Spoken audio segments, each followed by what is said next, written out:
Posible ba ang isang pangarap? Mga kaibigan, tara, samahan niya akong ipasal kayo sa isang munting subdivision na binuo sa pangarap ng isang mag-aaral, ang aking anak.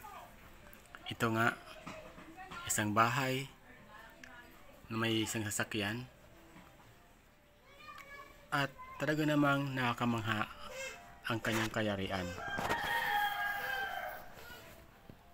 Simpleng pangarap na hanggang sa ngayon ay binubuo pa rin, pilit pa rin inaabot at pinagsisikapan. Mga pangarap na sana isang araw ay magkaroon ng katuparan. Sino ba naman ang hindi nangarap ng isang maganda at maayos na pamumuhay kasama ang kanyang mga mahal sa buhay?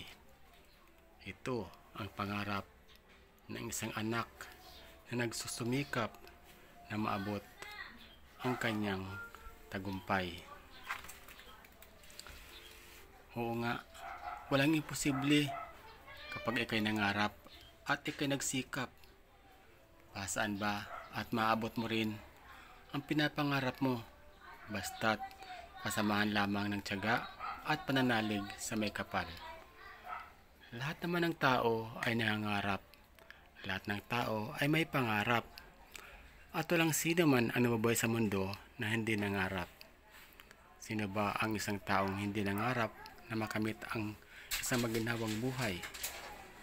Lahat tayo. Ito ang ating misyon. Kaya nga, ang bawat isa ay nagsumikap. Kaya nga, ang bawat isa ay nagkapakahirap upang maabot ang mga minimithing pangarap. Simple man ito o magarbo, ito'y pinagsikapan. Hindi ito nakakamit sa isang pitik lamang ng ating mga daliri. Kinakailangan natin pagsikapan ito, pagtuunan ng pansin, focus at determinasyon. Ikaw ba, minsan sa buhay mo ay naisip mo na balang araw ay maabot mo rin ang mga pangarap mo? Katulad ng mga ito, oo, sa ngayon, imposible pa kasi nga, malayo pa. Marami pang pagsubok ang harapin at marami pang hirap ang daranasin. Pero sabi nga, walang imposible sa taong nagsumikap. Walang imposible kung ito'y gusto mo. Walang imposible kung magsisikap ka at pagsisipagan mo. Huwag kang bibigay sa anumang pagsubok na kakaharapin mo. Labanan mo ito at pagsumikapan. Mapagtatagumpayan ang bawat pagsubok kung talagang ang bawat isa ay determinado na abutin ang tagumpay ng ating pangarap.